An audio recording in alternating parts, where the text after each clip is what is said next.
अभिवादन स्वीकार कीजिए ब्रजेश मिश्रा का और आप देखना शुरू कर चुके हैं द डिबेट। बहन भाइयों, अमेरिका में अवैध रूप से रहने के आरोप में 104 से ज़्यादा भारतीयों को बड़ी जिल्लत और बड़ी शर्मिंदगी और बेइज्जती के साथ अमेरिका ने डिपोर्ट किया। और अमेरिका के ट्रंप प्रशासन ने जिस तरह की तस्वीरें जारी की और जैसे वीडियो जारी किए, वो मानवाधिकारों का खुला और साफ उल्लंघन है कि बेड़ियों में जकड़े हुए और हाथों में हथकड़ी लगाए हुए हमारे देश के नागरिकों के साथ इस प्रकार का सलूक ट्रंप प्रशासन ने किया।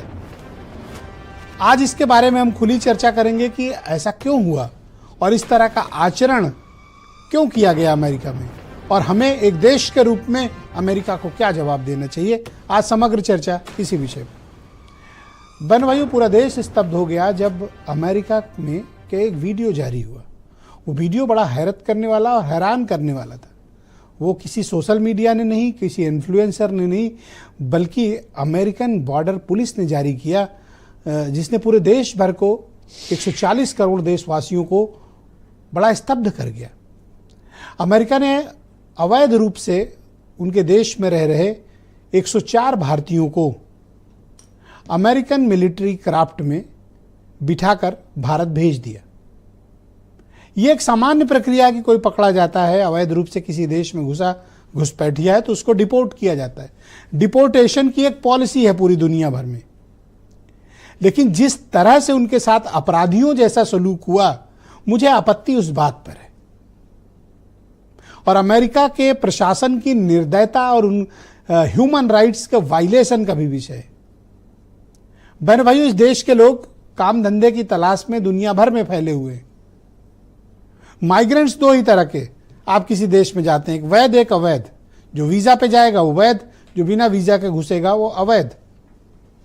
और अवैध घुसपैठ को रोकने का हक, अपनी सॉवरेनिटी को बनाए रखने का हक सभी देशों को है, अमेरिका को भी है, उस पर कोई आपत्ति नहीं।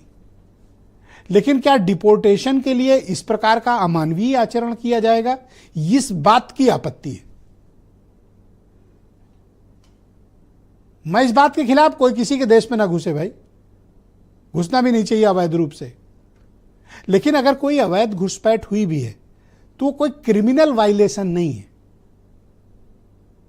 वो एक सिविल कानून का उल्लंघन हो सकता है। उसके लिए आप डिपोर्ट करके भेजेंगे। लेकिन एक सामान्य मानवीय संवेदना क्या खत्म है? उनके हाथों में हथकड़ी क्यों लगाई गई? उनके पैरों में बेड़ियां क्यों डाली गई? बताते सिर्फ एक टॉयलेट था पूरे जहाज के भीतर और 104 लोग इस्तेमाल करने वाले। खाना खाते वक्त भी उनके हैंड कप्ड जो हथकड़ी थी खोली नहीं गई। इस प्रकार के आचरण की उम्मीद हम अमेरिका से नहीं करते। हमारे सम्मानजनक राजनयिक संबंध है, कूटनीतिक संबंध है, व्यापारिक संबंध है। लेकिन जिस तरह का आचरण ट्रंप प्रशासन ने किया, बहनों भाइयों, उसकी निंदा होनी चाहिए। हम भारतीयों के साथ इस तरह के सलूक की हम अपेक्षा नहीं करते। हम अमेरिका के साथ सब तरह के व्यापारिक रिश्ते रखते हैं, कूटनीतिक रिश्ते रखते हैं, उन्हें इज्जत देते हैं, बशर्ते इज्जत के हकदार हैं। भारत में तमाम अमेरिकन सिटीजन अवैध रूप से पाए जाते हैं या गलत गतिविधियों में इन्वॉल्व होते हैं, हम उनके खिलाफ भारत के नियमों के तहत कार्रवाई करते हैं। लेकिन हम उनके साथ अमानवीय व्यवहार नहीं करते। ये भारत के संस्कार का हिस्सा नहीं, ये ट्रंप के संस्कार का हिस्सा होगा, अमेरिकन फोर्सेस के संस्कार का हिस्सा होगा कि उन्होंने हमारे नागरिकों के साथ इस प्रकार का गंदा व्यवहार किया। यह आपत्तिजनक है जो कुछ भी हुआ। और ऊपर से आप अपमान तो कर ही रहे हैं, मानवाधिकारों का उल्लंघन तो कर ही रहे हैं। 40 घंटे की एयर ट्रेवल को आपने उनके लिए जहन्नुम में तब्दील कर दिया। भारत सरकार को इस विषय पर अमेरिका के साथ कठोरता से पेश आना पड़ेगा। और भारत के जितने भी लोग वहां अवैध रूप से रह रहे हैं, भारत सरकार उन्हें ले आए।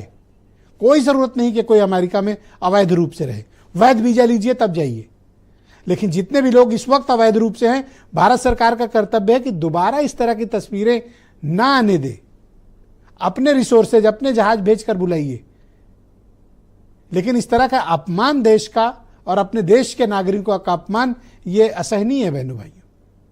और ऊपर से जैसा असम्मानजनक वीडियो जारी किया, हमारे देश में राष्ट्रपति डोनाल्ड ट्रंप को लेकर देश के एक बड़े हिस्से में बड़ी इज्जत की भावना रही है।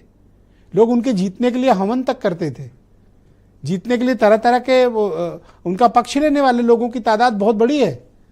लेकिन ट्रंप ने आते ही क्या आचरण किया? उन्होंने अपना चुनावी वायदा निभाने के लिए जिस प्रकार का सलूक किया है, यह गलत है और इसकी निंदा होनी चाहिए। ये किस रूट से ये लोग गए थे? और दूसरी बात यह कि भारत में ट्रैवल एजेंट्स का और अवैध रूप से अमेरिका और यूरोप के दूसरे देशों में भेजने का एक बहुत बड़ा कॉकस चल रहा है। माफिया हैं एजेंट, और सरकार उनके खिलाफ कभी भी निर्णायक कठोरतम कार्रवाई नहीं करती। अगर ये इलीगल तरीके से अमेरिका यूरोप भेजने वाले देश एजेंटों के खिलाफ कार्रवाई हो तो बहनों भाइयों इस तरह की हरकतें बंद हो जाएंगी। वो कौन एजेंट हैं जो 50 लाख 60 लाख लेके मैक्सिको के रास्ते साउथ बॉर्डर से अमेरिका में पहुंचाते हैं भारतीयों को?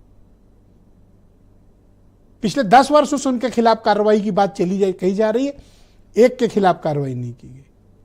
अगर 104 ये आए हैं वापस, इनसे पूछा जाना चाहिए, सरकार को वैसे पता होगा विदेश मंत्रालय को कि कौन एजेंट्स के थ्रू गए हैं, तो उन एजेंट्स पे 24 घंटे के अंदर सीबीआई की रेड्स होनी चाहिए।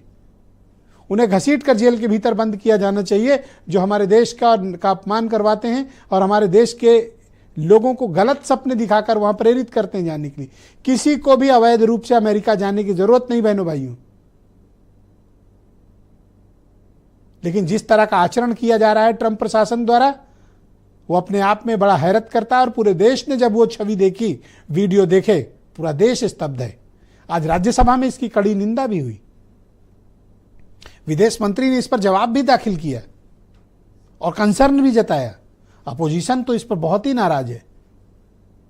लेकिन अब ये सही वक्त है कि आगे से ऐसी कोई हरकत ना हो। और दूसरा, ये जो हमारे साथ हुआ है, इसका बीफिटेड रिप्लाई अमेरिका को जरूर जानना चाहिए।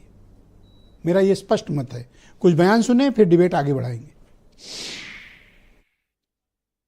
They are trapped into both moving and working under inhumane conditions. It is the obligation of all countries to take back their nationals if they are found to be living illegally abroad. It is a general accepted principle in international relations. Honorable members would be aware that the process of deportation is not a new one. I repeat, not a new one, and has been ongoing for several years. बहुत बातें की गई कि Modi ji Trump जी बहुत अच्छे मित्र हैं और मोदी जी ने ऐसे क्यों होने दिया?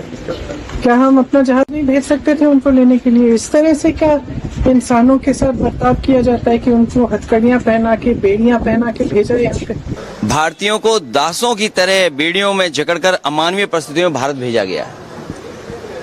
सोचिए आप, क्या सपना दिखाया जा रहा है कि भारत विश्व गुरु बनने जा रहा है, और जो विश्व गुरु बना रहे थे वो आज सब मौन हैं। हमारा विदेश मंत्रालय क्या कर रहा था और क्या कर रहा है आज? बहुत दुख के साथ कहना पड़ रहा है कि भारत के विदेश मंत्री जब आज सदन में बोल रहे थे तो वो अमेरिका के विदेश मंत्री की तरह बोल रहे थे। उन्होंने एक बार भी नहीं कहा कि हथकड़ी लगाने या पैरों में बेड़ी बांधने की घटना की उन्होंने निंदा की है या अमेरिका से विरोध दर्ज कराया है। तो बहनों भाइयों, आज की परिचर्चा को आगे बढ़ाएंगे। आलोक अवस्थी भारतीय जनता पार्टी के प्रवक्ता हैं। डॉक्टर मोहम्मद अमीन मेरे साथ मौजूद हैं, फार्मर डिप्लोमेट हैं, दिल्ली से हमें ज्वाइन कर रहे हैं। मनीष सिंधवी उत्तर प्रदेश में कांग्रेस कमेटी के प्रवक्ता और जाने माने इंटरनेशनल मामलों के एक्सपर्ट और अर्थशास्त्री अजय प्रकाश जी हमारे साथ मौजूद हैं। समाजवादी पार्टी के प्रवक्ता सुनील साजन और वीरेंद्र सिंह जी हमारे स्टेट हेड। आप सभी का स्वागत, धन्यवाद।